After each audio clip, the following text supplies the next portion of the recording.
मुस्लिम seats में बल्ली मारान हो गया, ओखला हो गया, मुस्तफाबाद हो गया, चांदनी चौक की भी हम लोग बात कर रहे थे, वहां भी नजदीकी मुकाबला चल रहा है। तमाम सीटों पर इस वक्त बीजेपी लीड करती हुई दिखाई दे रही है मुस्लिम बेल्ट में। अब देखिए, जहां मुस्लिम वोटों का डिवीजन होगा वहां पे भारतीय जनता पार्टी जीतेगी ही जीतेगी। लेकिन मैं ओखला देखने में मेरी दिलचस्पी है।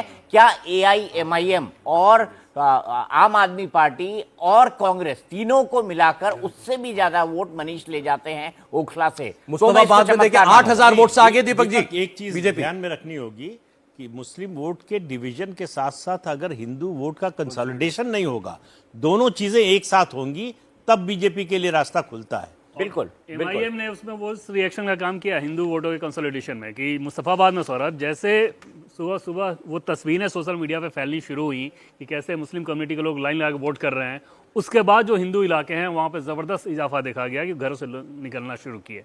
और वो जो काउंटर पोलराइजेशन होता है ना, वो काम किया है मुस्तफा। अब जरा ओवरऑल टैली प्राची में एक बार बता दूं, 48 पर इस वक्त भारतीय जनता पार्टी टच कर चुकी है, 40 प्लस। पिछली बार 8 थी, इस बार 48 पर भारतीय जनता पार्टी आगे चल रही है। और अगर ये रुझान अगर नतीजे बन जाए तो इसको आप बीजेपी की लहर ही कहेंगे और कुछ और नहीं।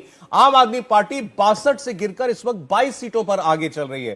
क्लोज कॉन्टेस्ट हो या ना हो, इतना तो साफ दिखाई दे रहा है कि आम आदमी पार्टी का ग्राफ बहुत गिरा है और बीजेपी का स्टॉक बहुत ऊपर गया इन चुनावों में। फिलहाल आप देखिए 36 पर तो सरकार बन जाती है, 48 सीटों में इस वक्त बीजेपी आगे चल रही है। मुस्लिम सीट्स में बीजेपी आगे चल रही है, दलित सीटों में कई पर बीजेपी इस वक्त आगे चल रही है। ये वो सारी सीटें जो ट्रेडिशनली आम आदमी पार्टी की मानी जाएंगी, ये वोटर आम आदमी पार्टी का माना जाएगा। लेकिन इन सीटों पर बीजेपी इस वक्त आगे चलती हुई जाती है। ओखला में अगर मनीष चौधरी 10,000 वोटों से आगे चल रहे हैं, पिछली बार अमानतुल्लाह खान 71,000 वोटों से जीते थे। 71,000 का ये मार्जिन अगर मनीष चौधरी इसे टक्कर दे पा रहे हैं और मनीष चौधरी अगर 10,000 की बढ़त बनाए हुए हैं, तो अंदाजा लगाया जा सकता है कि ओखला में कितनी जबरदस्त नाराजगी अमानतुल्लाह खान को लेकर रही होगी, या मनीष चौधरी ने किस तरीके से कैंपेनिंग किया, या तीन चेहरे मुस्लिम अगर मैदान में उतरे तो उसका सीधा सीधा फायदा भारतीय जनता पार्टी को हो गया।